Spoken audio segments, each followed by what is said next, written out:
Sección I, clérigos en general, 108 a 214.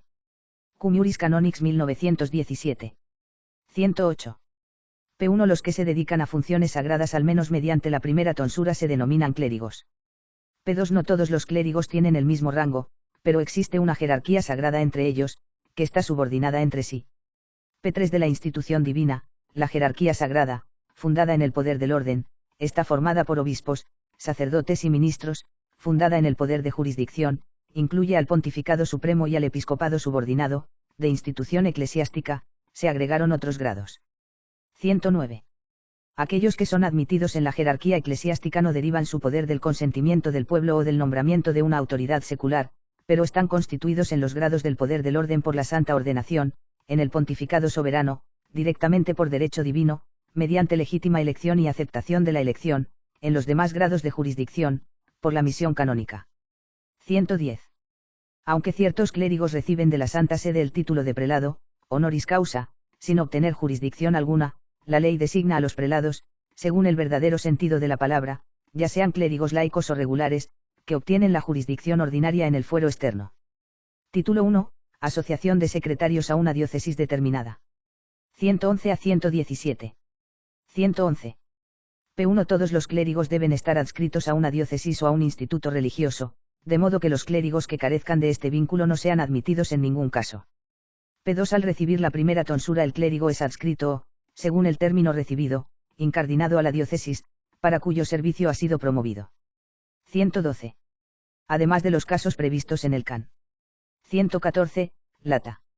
641 P2. Para que un clérigo de otra diócesis sea válidamente incardinado, debe obtener de su ordinario cartas firmadas por él, otorgándole la escardinación perpetua y absoluta.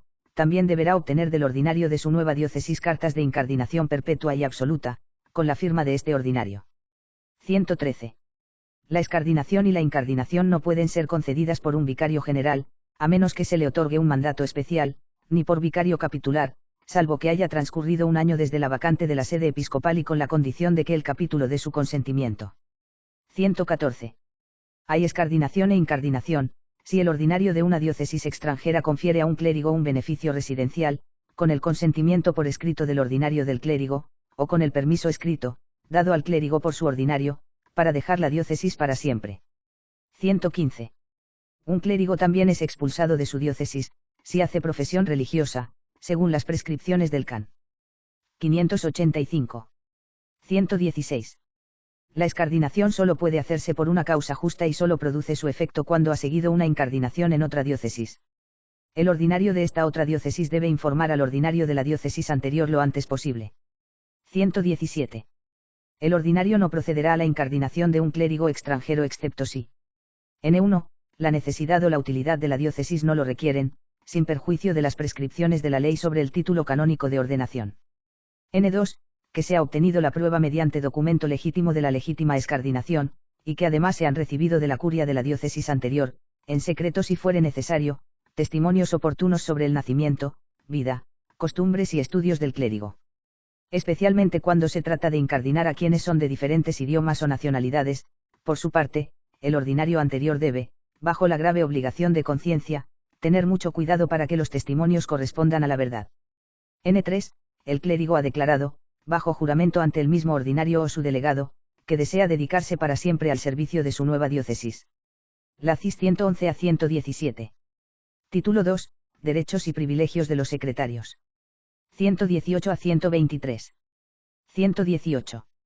Solo los clérigos pueden recibir el poder del orden, el poder de jurisdicción, así como las prestaciones y pensiones eclesiásticas. 119. Todos los fieles deben respeto a los clérigos, en la medida requerida por el rango y la función que ocupan, y cometen sacrilegios si son agredidos. 120. P1. En todos los casos, tanto civiles como penales, los clérigos deben ser citados a comparecer ante el juez eclesiástico, salvo que, en determinadas regiones, se haya intervenido legítimamente otra solución. P2. Cardenales, legados de la sede apostólica, obispos, mismos titulares, abades o prelados nullius, superiores mayores de religiones de derecho pontificio, oficiales mayores de la curia romana para asuntos relacionados con su oficio, no pueden ser convocados ante un juez laico sin el consentimiento de la sede apostólica. Todos los demás que gocen del privilegio del foro no pueden hacerlo sin el acuerdo del ordinario del lugar en que se investiga la causa, este no negará su autorización sin causa justa y seria, sobre todo cuando el demandante es laico, y sobre todo cuando el ordinario ha tratado de unir las partes sin lograrlo. P3 No obstante, si son convocados por alguien que no ha obtenido dicha autorización, pueden presentarse, por necesidad y para evitar un daño más grave, informando a su superior que no se obtuvo dicha autorización. 121. Todos los clérigos están exentos del servicio militar, el empleo público y los cargos civiles incompatibles con el estado clerical. 122. A los clérigos que no puedan satisfacer a sus acreedores, debe conservarse lo que, según la prudente estimación del juez eclesiástico, sea necesario para su honesta subsistencia, sin perjuicio de la obligación que incumbe a estos clérigos de satisfacer a sus deudores tan pronto como lata. 123. El clérigo no puede renunciar a sus privilegios canónicos, pero los pierde si es reducido al estado laico o si incurre en la privación perpetua del derecho a vestir el hábito eclesiástico, los recupera, si esta sentencia le es remitida o si él mismo es readmitido en el clero. Lacis 118 a 123. Título 3. Obligaciones de los secretarios. 124 a 144. 124 Los clérigos deben llevar una vida interior y exterior más santa que la de los laicos y servir de ejemplo a estos últimos por su virtud y por la rectitud de sus acciones. 125. Los ordinarios locales deben asegurarse de que N1. Todos los clérigos purifiquen frecuentemente su conciencia mediante el sacramento de la penitencia. N2. Que practiquen la oración mental todos los días, durante algún tiempo, que visiten el Santísimo Sacramento, recen el rosario en honor a la Santísima Virgen, examinen su conciencia. 126. Todos los sacerdotes seglares deben, al menos una vez cada 3 años, realizar ejercicios espirituales, durante el tiempo que determine su ordinario, en una casa piadosa o religiosa designada por el mismo ordinario. Ninguno de ellos puede quedar exento de esta obligación, salvo en un caso particular, por justa causa y con el permiso expreso del mismo ordinario. 127. Todos los clérigos, pero especialmente los sacerdotes, tienen la obligación especial de mostrar respeto y obediencia a su ordinario. 128. Siempre y cuando, a juicio del ordinario propiamente dicho, así lo requiera la necesidad de la Iglesia, y salvo que un impedimento legítimo los disculpe, los clérigos deberán asumir y cumplir fielmente la función que les hubiera sido encomendada por su obispo. 129. Una vez que se han convertido en sacerdotes, los clérigos no pueden abandonar el estudio, especialmente el de lo sagrado. Que en estas materias siguen la doctrina sólida, recibida de sus antecesores y comúnmente adoptada por la Iglesia, evitando novedades profanas y falsa ciencia. 130. P1 Terminado el ciclo de sus estudios, todos los sacerdotes, incluso aquellos que hayan obtenido un beneficio parroquial o canónico, deben, salvo exención del ordinario otorgada por justa causa, examinar anualmente las diferentes ramas de las ciencias sagradas. Al menos por un periodo de 3 años. La materia y las modalidades de este examen serán determinadas por el ordinario. P2 En la recopilación de los cargos y beneficios eclesiásticos, es necesario tener en cuenta a aquellos que han obtenido mejores resultados en estos exámenes, considerando también sus otras cualidades. 131. P1 En la ciudad episcopal y en cada decanato deben celebrarse varias veces al año encuentros denominados caaleisians o conferencias, dedicados al estudio de materias de teología moral y liturgia. Podemos agregar otros ejercicios que el ordinario estime oportunos, con el objetivo de promover la ciencia y la piedad de los clérigos. P2 En caso de dificultad para la realización de estas reuniones, la solución de las cuestiones deberá enviarse por escrito de acuerdo con las normas que indique el ordinario. P3 Salvo dispensa expresa, están obligados a asistir a la reunión o, en su defecto, enviar por escrito la solución de los casos, en primer lugar los sacerdotes seglares, luego los religiosos incluso exentos, encargados de la pastoral de las almas y también otros religiosos que hayan obtenido del ordinario la facultad de oír confesiones, salvo que para estas últimas se establezcan conferencias en su convento. 132. P1 Los clérigos de las órdenes principales no pueden contraer matrimonio, están obligados a observar la castidad, si violan esta obligación, también incurren en sacrilegio, salvo en el caso previsto en el can. 214 P1. P2 Los clérigos menores pueden contraer matrimonio, pero a menos que este matrimonio sea nulo por motivos de violencia o miedo, automáticamente pierden el estado clerical. P3 El hombre casado que sin dispensación apostólica ha recibido órdenes mayores, aunque haya actuado de buena fe, no puede ejercerlas. 133. P1 Que los clérigos se abstengan de mantener en sus hogares o asociarse de cualquier forma a mujeres cuya asociación pudiera suscitar sospechas. P2 Los clérigos solo pueden convivir con mujeres cuyos parientes cercanos no permitan sospechar nada malo, como la madre, la hermana, la tía y algunas otras, o con mujeres cuya honestidad, unida a una determinada edad, elimina toda sospecha.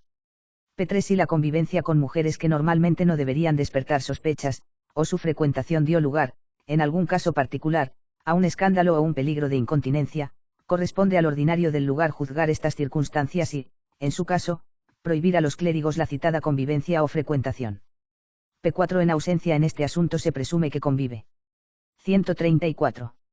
La observación de la vida común entre los clérigos debe ser alabada y aconsejada, donde exista, debería mantenerse, en la medida de lo posible. 135. Clérigos de órdenes mayores, con excepción de los mencionados en el can. 213 a 214, están obligados por la obligación de rezar las horas canónicas en su totalidad todos los días, de acuerdo con sus propios libros litúrgicos, debidamente aprobados. 136. P1 Todos los clérigos deben llevar el hábito eclesiástico de acuerdo con las legítimas costumbres locales y las prescripciones del ordinario local. El uso de la tonsura, conocida como corona clerical, es obligatorio para ellos, excepto en el caso de una derogación basada en las costumbres recibidas en un país. La forma en que usan su cabello debe ser simple. P2 Les está prohibido llevar el anillo, salvo concesión por ley o por privilegio apostólico.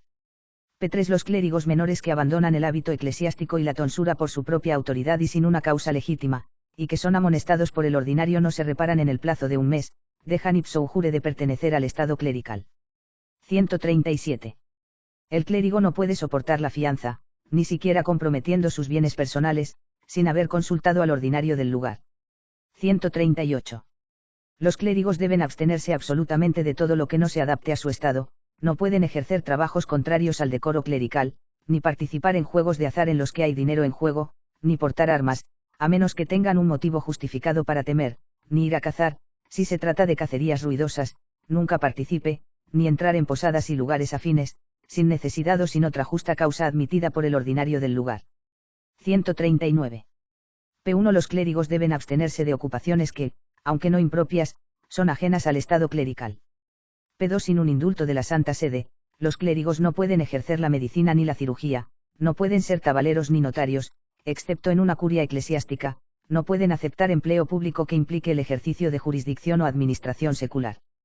P3 Sin el permiso de su ordinario, los clérigos no pueden asumir la administración de los bienes que pertenecen a los laicos, ni aceptar cargos seculares que impliquen la obligación de rendir cuentas, ni ejercer las funciones de procurador o abogado, excepto en un tribunal eclesiástico o incluso en un tribunal civil, sino solo cuando el clérigo defienda su propia causa o la de su iglesia.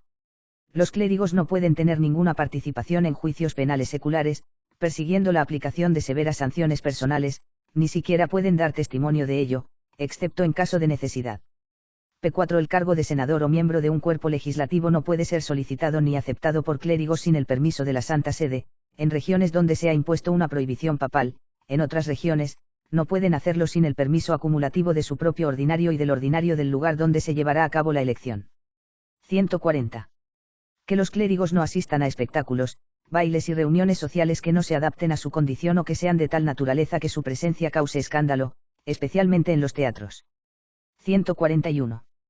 P1 Que los clérigos no se incorporen libremente al servicio de la milicia secular, a menos que lo hagan con el permiso de su ordinario, con el fin de ser posteriormente relevados de ese servicio, que se abstengan de participar de cualquier forma en las luchas internas y disturbios del orden público.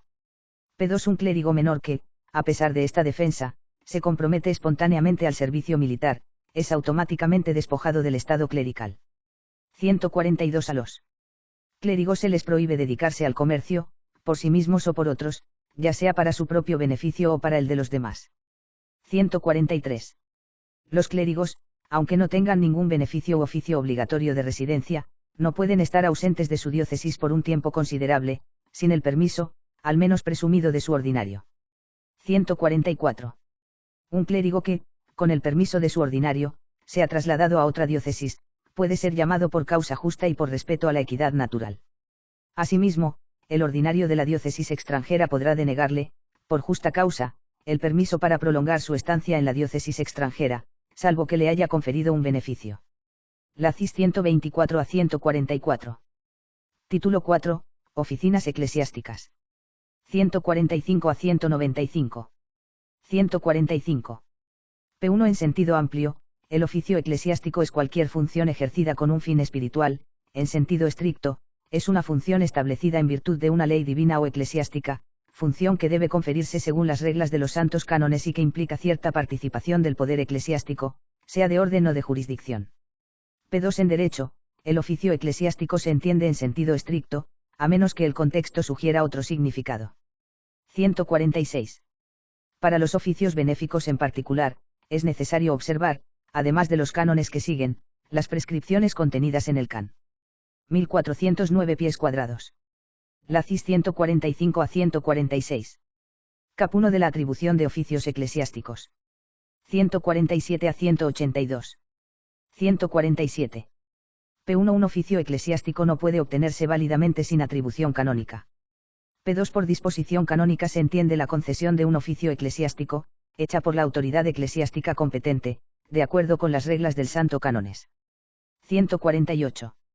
P1 La atribución del oficio eclesiástico se realiza bien por colación libre hecha por el superior legítimo, o por la institución que éste concede tras una presentación de un patrón o tras una nominación, o por la confirmación o admisión que da a continuación una elección o una postulación, o finalmente por una simple elección seguida de la aceptación del funcionario electo, si la elección no tiene necesidad de confirmación. P2 En la atribución de cargos por institución, es necesario observar las reglas del can. 1448 a 1471. 149 Los clérigos elegidos, postulados, presentados o nombrados por cualquier persona para un oficio eclesiástico no pueden ser confirmados, admitidos o instituidos por un superior que no sea el soberano pontífice, si no han sido previamente considerados idóneos por su ordinario limpio. A tal efecto podrá imponerse un examen, si la ley o la naturaleza del cargo así lo exige o si el ordinario lo estima conveniente. 150. P1 La atribución de un cargo que no está vacante de derecho, según las reglas del can. 183 P1 es por lo tanto inválido, no está validado por una vacante posterior. P2 La promesa de asignar un cargo, cualquiera que sea su autor, no tiene efecto legal. 151. Podrá conferirse un cargo vacante de derecho, pero ocupado ilegítimamente por alguien, siempre que haya sido declarada debidamente hecha conforme a las reglas canónicas, señalando la posesión ilegítima y que las cartas de colación mencionen esta declaración. La CIS 147 a 151. Artículo 1. Merienda gratis. 152. El ordinario del lugar tiene derecho a conferir oficios eclesiásticos en su territorio, salvo prueba en contrario, el vicario general no tiene este poder, salvo mandato especial. 153. P1 Quien asciende a un cargo vacante debe ser un escribano, poseer las cualidades requeridas para este cargo por la ley común o particular, o por la escritura de fundación. P2 Es necesario elegir al que, considerando todo, es el más capaz, aparte de cualquier aceptación de personas. P3 Si el que asciende no tiene las cualidades requeridas, la atribución es nula, en el caso de que esta nulidad se establezca por la ley común o particular o por la escritura de fundación. En otros casos, la asignación es válida, pero puede ser cancelada por decisión del superior legítimo. 154. Los oficios que incluyen la curación del alma, en el fuero externo o en el fuero interno, no pueden conferirse válidamente ni siquiera a los clérigos, si no han recibido la ordenación sacerdotal. 155. Si la ley no impone un plazo especial, la atribución no puede aplazarse más de 6 meses útiles, contados desde el día en que se tuvo conocimiento de la vacante del cargo, teniendo en cuenta la regla establecida por el can. 458. 156. P1 No se pueden conferir a nadie dos cargos incompatibles. P2 Son oficios incompatibles que no pueden ser realizados al mismo tiempo por una misma persona. P3 Sin embargo, la prescripción del can. 188 N3 La concesión de un segundo cargo por parte de la sede apostólica es nula si en la solicitud no se menciona el primero incompatible o si no se agrega una cláusula derogatoria. 157. Si un cargo queda vacante por renuncia o por sentencia de privación, el ordinario que aceptó la renuncia o dictó la sentencia de privación no puede conferir válidamente este cargo a quienes sean sus parientes, o los parientes del renunciante. Ni a quienes le unan vínculos de consanguinidad o afinidad, hasta el segundo grado inclusive. 158. El que sustituya la negligencia o incapacidad del clasificador normal, confiere un cargo, no adquiere poder sobre este jefe sobre el secretario que ha designado. La condición jurídica de este dependiente se establece de la misma forma que en el caso de cotejo realizado por derecho común. La CIS 152 a 158. Artículo 2. Elección. 160. La elección del soberano pontífice se rige únicamente por la Constitución Vacante Sede Apostólica, promulgada el 25 de diciembre de 1904 por Pío X. En las demás elecciones deberán observarse las prescripciones de los siguientes cánones, así como los que puedan ser específicos en cada oficina. 161. A menos que la ley disponga lo contrario, la elección nunca podrá aplazarse más allá de un plazo de 3 meses, que comenzará a correr el día en que se verifique el conocimiento de la vacante del cargo. Si este plazo no se ha utilizado provechosamente, el cargo debe ser conferido por el superior que tiene derecho a confirmar la elección o por aquel a quien entonces se confiere la colación. 162. P1. Teniendo en cuenta las constituciones y las costumbres particulares, el presidente del colegio electoral deberá convocar a todos los miembros de este colegio, según la modalidad de convocatoria establecida, en el lugar y día que convenga a los electores. La convocatoria, cuando deba hacerse personalmente, es válida si se realiza en el domicilio del elector, o en su cuasidirección, o en el lugar donde reside. P2. Si uno de los votantes fue desatendido y por lo tanto estuvo ausente, la elección es válida, pero debe ser anulada por el superior competente, a instancia del votante desatendido y con prueba de la negligencia y ausencia. Esta nulidad es obligatoria incluso después de confirmada la elección, siempre que se demuestre legalmente que el recurso de nulidad fue transmitido dentro de los 3 días siguientes a que el interesado tuvo conocimiento de la elección. P3. Si nos hemos olvidado de convocar a más de un tercio de los electores, la elección es nula y sin valor. P4. La omisión de la convocatoria no excluye el valor de la elección, si los votantes desatendidos estaban presentes. P5. Si se trata de la elección a un cargo conferido de por vida, la convocatoria de los electores realizada antes de la vacante del cargo no tiene efecto legal. 163. El derecho a elegir corresponde a los presentes el día fijado en la convocatoria, es exclusivo de la facultad de expresar su sufragio no solo por carta, sino también por procurador, a menos que un estatuto particular confiera esta facultad. 164. Incluso si un elector tiene varios títulos para ejercer el derecho al voto, solo puede emitir un voto. 165. Ninguna persona ajena al colegio electoral podrá ser admitida a votar, salvo privilegio legítimamente adquirido, de lo contrario, la elección es nula y sin valor. 166. Si los laicos interfirieran de alguna manera en una elección eclesiástica, de modo que impida la libertad canónica, la elección sería nula y sin valor de pleno derecho. 167. P1. No se puede emitir un voto. N1. Los que son incapaces de realizar un acto libre. N2. Un pubes. N3. Los que se ven afectados por la censura o por una desgracia de la ley después de una condena o sentencia declaratoria. N4. Los que tienen dado su nombre o que se hayan adherido públicamente a una secta herética o cismática. N5. Los que estén privados del derecho a elegir, ya sea por sentencia judicial, sea por ley general o particular. P2. Si una de estas personas participa en la votación, su voto será nulo, pero la elección es válida, salvo que se demuestre que sin este sufragio el representante electo no habría tenido el número de votos exigido, o salvo excomulgado, golpeado por sentencia condenatoria o declaratoria. 168. Si un elector está presente en la casa donde se está celebrando la elección, pero no puede, debido a su estado de salud, asistir a la elección, los escrutadores deberán recibir su voto por escrito, a menos que se justifique lo contrario. Ley particular o costumbre legítima. 169. P1. Se requiere para la validez del voto, que sea N1, libre, por tanto, carece de valor el sufragio otorgado por un elector que se ha visto obligado a elegir a una o más personas bajo la presión de un miedo grave o un fraude, ya sea directa o indirectamente. N2, secreto, cierto, dado incondicional y suficientemente determinado. P2. Cualquier condición adjunta a la votación antes de la elección debe considerarse no escrita. 170. Nadie puede votar válidamente por sí mismo. 171. P1. Antes de la elección, al menos 2 escrutadores, a ser elegidos entre los miembros del colegio electoral, deben ser designados en votación secreta, a menos que los estatutos especiales los designen. Estos escrutadores deben, al mismo tiempo que el presidente, si también es elector, prestar juramento para cumplir fielmente su función y mantener en secreto lo sucedido en la reunión, incluso después de la elección. P2. Los escrutadores deben asegurarse de que los votos se emitan en secreto, con diligencia, por separado y según el orden de precedencia de los votantes. Después de haber recogido todas las papeletas, es necesario que, en presencia del presidente y según las formas que prescriban los estatutos del colegio o por legítima costumbre, verifiquen si el número de papeletas corresponde al número de electores, luego tienen que contar las papeletas y anunciar el número de votos obtenidos por cada candidato. P3. Si el número de papeletas supera al de votantes, toda la operación es nula. P4 inmediatamente después de la votación, o, si ha habido varias votaciones en una sesión, inmediatamente después de la sesión, las papeletas deben quemarse. P5 todos los actos de la elección deben ser contados cuidadosamente por quien desempeña el cargo de secretario. Este informe, firmado al menos por el secretario, el presidente y los escrutadores, debe guardarse cuidadosamente en los archivos del colegio. 172.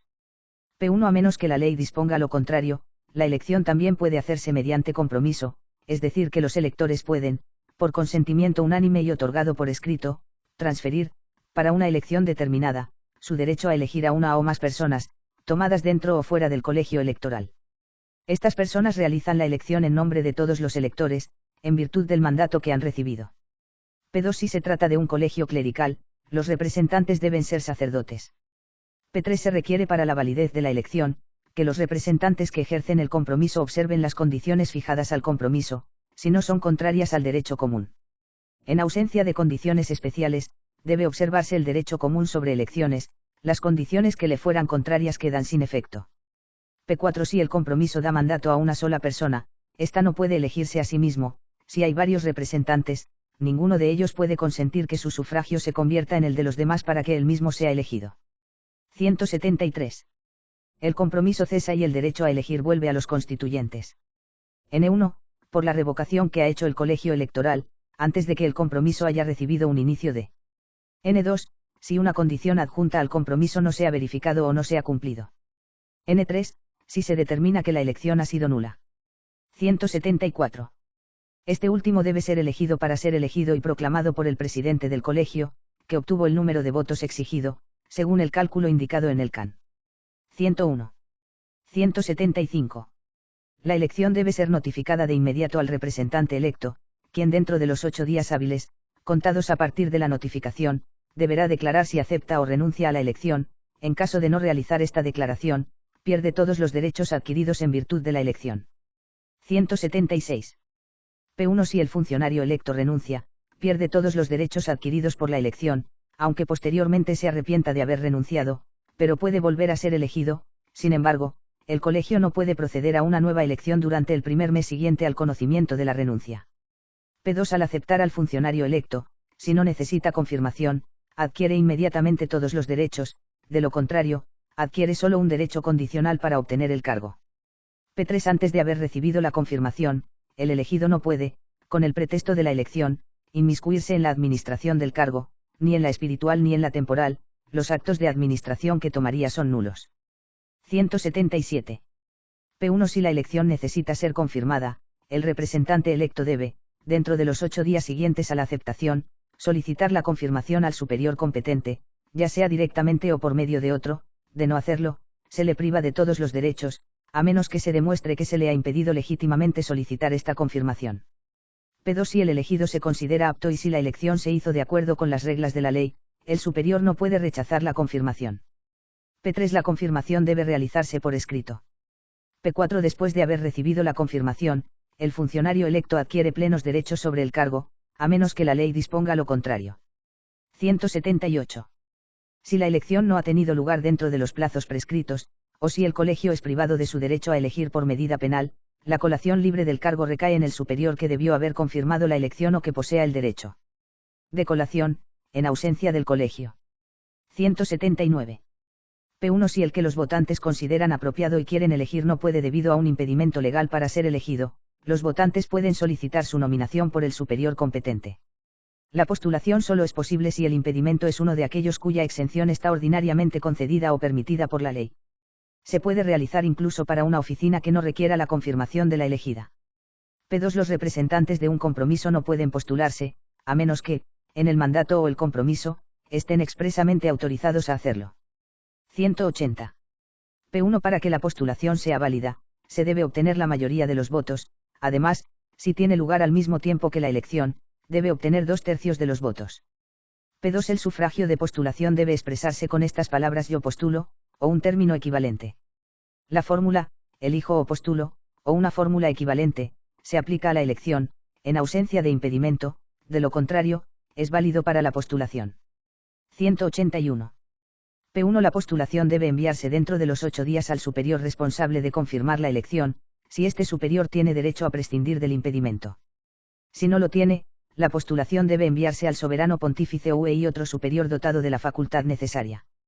P2. Si la solicitud no se ha enviado dentro del plazo establecido, queda nula y los votantes quedan privados, por este tiempo, del derecho a elegir y postularse, a menos que demuestren que existía un impedimento justo en la forma de enviar la postulación. P3. La postulación no confiere ningún derecho a la persona objeto de la misma y el superior puede rechazarla. P4. Una vez presentada la postulación, los electores ya no pueden revocarla, a menos que el superior consienta. 182. P1. Si el superior rechaza la postulación, el derecho a elegir vuelve a los electores, a menos que los electores hayan solicitado a sabiendas una persona que se encontraba bajo un impedimento cuya dispensa no se puede otorgar o generalmente no se otorga, en este caso la atribución del cargo recae en el superior. P2. Si la postulación ha sido aceptada, debe notificarse al candidato, quien debe responder de acuerdo con las reglas contenidas en el CAN. 175. P3. Si el candidato acepta, inmediatamente obtiene todos los derechos de propiedad del cargo. Cap 2. Sobre la pérdida de cargos, 183 a 195. 183. P1. Se pierde un oficio eclesiástico por renuncia, privación, traslado a otro oficio, traducción y por expiración del plazo indicado.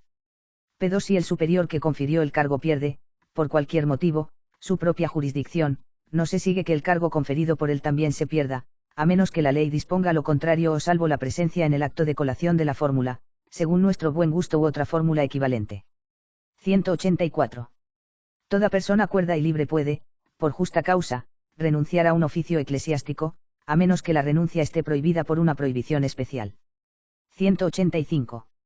La renuncia causada por temor grave, provocado injustamente, o por fraude o error que afecte al fondo del acto, así como la renuncia manchada de simonía, son automáticamente nulas y sin efecto.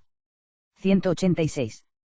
Para ser válida, la renuncia debe ser realizada por el titular de la renuncia, por escrito o ante dos testigos, o por un fiscal con orden especial. El escrito que lleva la renuncia debe ser depositado en la curia. 187. P1. Para que sea válida, la renuncia debe hacerse generalmente a la parte a la que pertenece para aceptarla o, si la aceptación no es necesaria, al que confirió el oficio al clérigo que renuncia, o su reemplazo. P2. En consecuencia, si el oficio ha sido conferido por confirmación, admisión o institución, la renuncia debe hacerse al superior a quien, por derecho común, corresponde confirmar, admitir o conferir libremente.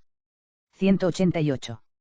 En virtud de la renuncia tácita admitida ipso jure, cualquier cargo queda ipso facto y sin declaración alguna si el clérigo N1. Hace profesión religiosa, salvo prescripción del CAN. 584, en relación con las utilidades. N2. Es negligente al tomar posesión del cargo que le ha sido conferido dentro del tiempo útil establecido por la ley, o si la ley calla, dentro del tiempo fijado por el ordinario. N3. Acepta otro oficio eclesiástico incompatible con el primero y obtiene la posesión pacífica del segundo. N4. Apostasía pública de la fe católica. N5. Concluye un matrimonio, aunque sea solo civil. N6. Concluye un compromiso en el ejército contrariamente al CAN. 141 P1. N7. Abandona sin justa causa, por su propia autoridad, el hábito eclesiástico y, advertido por su ordinario, se niega a reanudarlo en el plazo de un mes desde la instrucción recibida. N8. Abandona ilegítimamente la residencia a la que está vinculado, y sin ningún impedimento legítimo, no obedece ni responde, dentro del plazo fijado por el ordinario, a la solicitud que le haya recibido. 189. P1. Los superiores no pueden aceptar la renuncia sin una causa justa y proporcionada. P2. El ordinario local debe aceptar o rechazar la renuncia en el plazo de un mes. 190. P1. Después de una renuncia legítimamente hecha y aceptada, el cargo queda vacante desde el momento en que se notifica la aceptación al renunciante.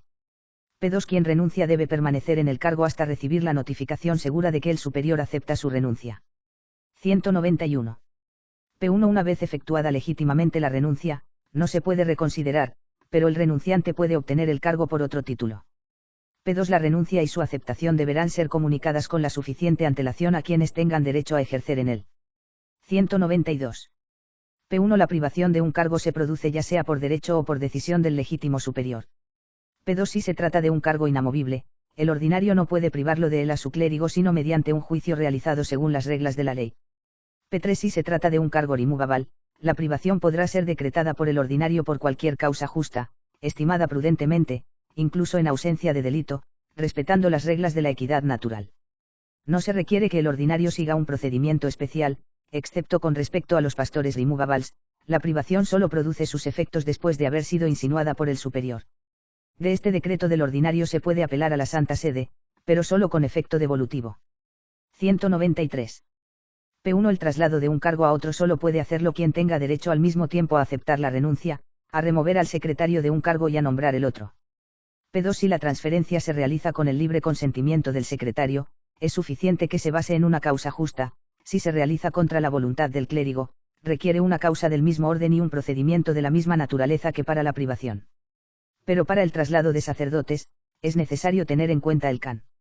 2162 a 2167. 194. P1. En caso de traslado, el primer cargo queda vacante, cuando el secretario toma posesión canónicamente de su nuevo cargo, salvo disposición en contrario de la ley o del superior legítimo. P2. El clérigo transferido continúa recibiendo los ingresos de su primer cargo, hasta que toma posesión del segundo. 195. Quienes han elegido al clérigo para un cargo, o lo han solicitado o presentado, no pueden privar a este clérigo de su cargo, ni destituirlo, ni retirarlo, ni trasladarlo a otro. La CIS 183 a 195. Título 5, Poder Ordinario y Delegado, 196 a 210. 196. El poder de jurisdicción o dirección, que existe en la Iglesia por institución divina, se divide en poder de foro externo y poder de foro interno o sobre conciencia. Este último poder es sacramental o extrasacramental. 197. P1. El poder ordinario de jurisdicción está adscrito por la propia ley al oficio, el poder delegado se comunica a la persona. P2. El poder ordinario es propio o vicario. 198.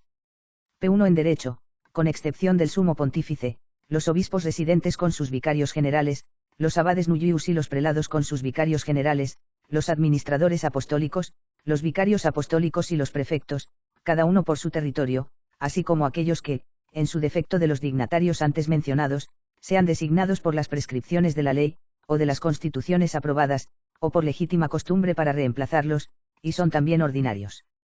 Para las órdenes de sacerdotes religiosos que eximen a los superiores mayores con respecto a sus súbditos.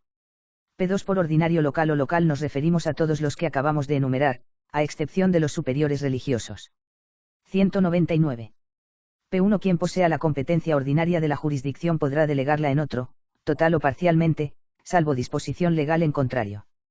P2. La competencia de jurisdicción delegada por la Santa Sede puede ser subdelegada ya sea para un acto particular o usualmente, a menos que el delegado haya sido designado a título estrictamente personal o la subdelegación esté formalmente prohibida. P3. El poder delegado para todos los asuntos por un clérigo con jurisdicción ordinaria inferior a la del romano pontífice puede ser subdelegado para cada caso particular. P4. En los demás casos, el poder delegado solo podrá ser subdelegado en virtud de una concesión expresa del delegador, sin embargo este es un acto no jurisdiccional, los jueces delegados pueden subdelegar, incluso sin concesión expresa. P5. Ninguna subdelegación de poderes podrá dar lugar a una subdelegación posterior, salvo que haya sido expresamente autorizada. 200. P1. El poder ordinario de jurisdicción y el poder delegado para un conjunto de casos están abiertos a una amplia interpretación, cualquier otro poder de jurisdicción debe interpretarse estrictamente. Sin embargo, se considera que la persona en quien se ha delegado un poder también ha recibido la autorización para realizar cualquier acto sin el cual no podría ejercer su poder. P2. Quien afirme tener un poder por delegación es responsable de acreditar esta delegación. 201. P1. El poder de jurisdicción solo puede ejercerse directamente sobre los sujetos. P2. El poder judicial, tanto ordinario como delegado, no puede ejercerse en interés propio del juez, ni fuera de su territorio, salvo en los casos previstos por el can. 401 P1, Lata.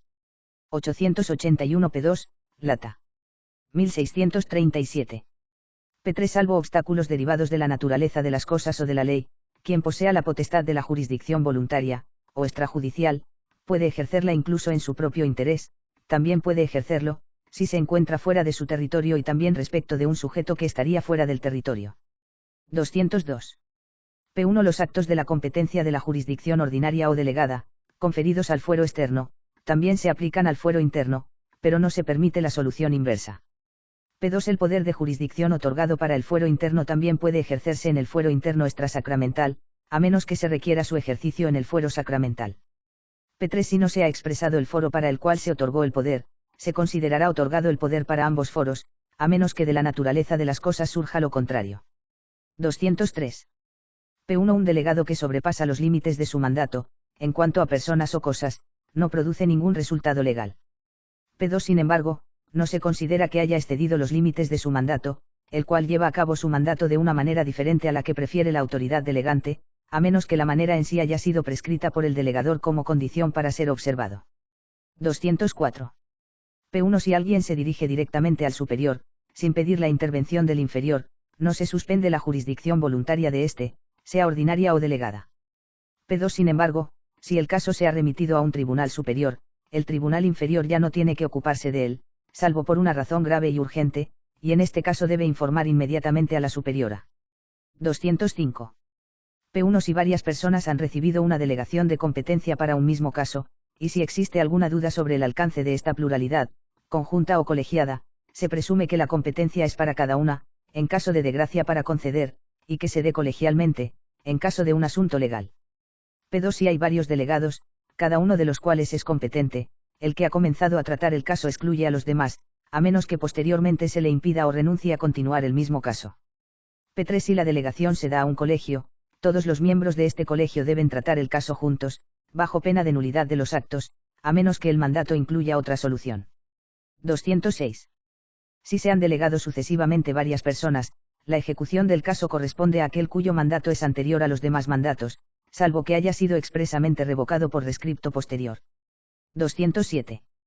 P1. El poder delegado se extingue por la ejecución del mandato, por el paso del tiempo o el agotamiento del número de casos para los cuales fue otorgado, por la completa consecución o desaparición del propósito de la delegación, por revocación notificada directamente y aceptada por el delegador. El poder delegado no cesa por la extinción del derecho del delegador, salvo en los casos previstos en el can. 61. P2. En el caso de una jurisdicción determinada para el fuero interno, si un acto se ha realizado inadvertidamente después de transcurrido el tiempo de la jurisdicción, o se ha agotado el número de casos permitidos, esta ley es válida. P3. En caso de delegación hecha a los miembros de un colegio, si uno de estos miembros está ausente, la delegación hecha a los demás también cesa, a menos que el texto del acto de delegación legitime otra conclusión. 208. De acuerdo con la regla del can. 183 p. 2.